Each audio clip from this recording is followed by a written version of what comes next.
Right, thank you, Dr. Ali. And now we're going to learn about what we can learn from porn and pizza. Please welcome up Ian. Thank you very much. All right. One of the things I love about being a creative technologist is I get a lot of opportunities to study things that sit at the intersection of culture and technology. And we're going to talk about two industries that sit very much in that intersection today, and you might guess what they are. The thing that ties these two together is called Martek's Law. It's the idea that technology moves exponentially, but organizations change logarithmically. Very different in the speed. And for these two industries, we're going to see how they're actually using that to understand disruption. When we take a look at most responses to disruption, there's two productive ways to do it with an agile context. One is responding to disruption and understanding how to adopt the technology, and the other is actually chasing consumer changes in interest and preference by using that technology. So how do we understand these things? Well, the answer is obviously pizza and porn. I mean, what else would you use to understand context for disruption and innovation? But why should we study something like porn?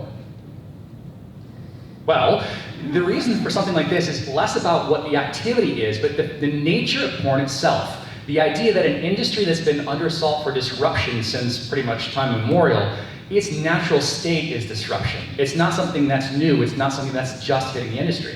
Many of you are probably familiar with things like the format wars, Betamax versus VHS, etc. The story here isn't so much about how much porn pushes adoption of technology, but it's its resilience to disruption that we can actually learn from. So to get an idea, let's go to the music industry and say if Napster actually won that fight, they're the largest producer and distributor of music ever, and instead of musicians stopping production because they're not getting paid, they're actually doing it at an exponential volume unlike you've ever seen before.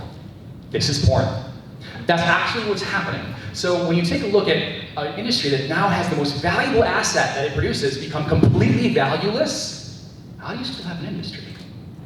Well, there's two different things that happen with the creators and distributors. The creators are actually able to take that content and use it to drive people to other social platforms that they can actually monetize that traffic in ways that are piracy resistant, services and entertainment. For the distributors, they're able to actually mine that content for the data and become vertically integrated big data companies. Next to Netflix and Google, I'm not kidding. MindGeek, the largest of all of them, is able to take this data and understand shifts in consumer preferences and tastes and be able to use that not only to suggest what you should watch next, like you would with the YouTube or Netflix, but what they should make next. All the way down to authoring the scripts for the content, from furniture recommendations, clothing, to the performance of the actual actors.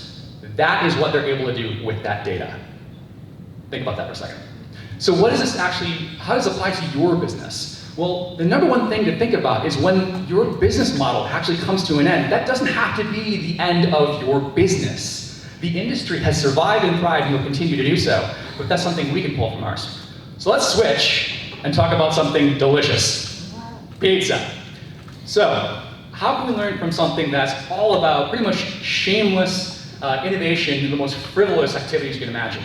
Well, essentially, this is the formula for how a tech company or a company goes from khaki corporate Midwest to tech culture darling in the matter of a couple of years. This is their formula, from things like pie tops to drone delivery via pizza.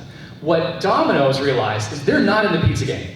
They're in the delivery business. They happen to be a tech company that is in the delivery business that happens to just sling pizza. Now, by being a tech company, all bets are off. They can do whatever they want. And in fact, they're now in the big data game. And what they're able to do with their new Super Bowl commercial is have people submit photos of their pizza, get points, and mine that information for all sorts of things like the variables, the toppings, the context, the location, stuff that they could never have gotten through Facebook or scraping, and now they're a big data company. So what is this all about? This is about controlling your application layer. They don't want to wait until they're disrupted like the automotive industry or the cab industry was by Lyft and Uber. They want to own that piece of the future. So they're thinking about their application layer and making small bets and saying, what will that be? And as a result, whether they win or lose, they learn how to build the tool set for what the future of convenience technology looks like. And by doing that, they build a tool set and a vocabulary for what that future experience is going to be. How can you do this? Well, by spending a lot of time thinking about what your application layer could potentially be within your industry. Then make some small bets. Don't wait for the best practices and case studies to come out. Make the bets now. Understand what actually happens and use that to build a tool set so that you can start to build your application layer. Might even help to study some industries that major in frivolity. Thank you.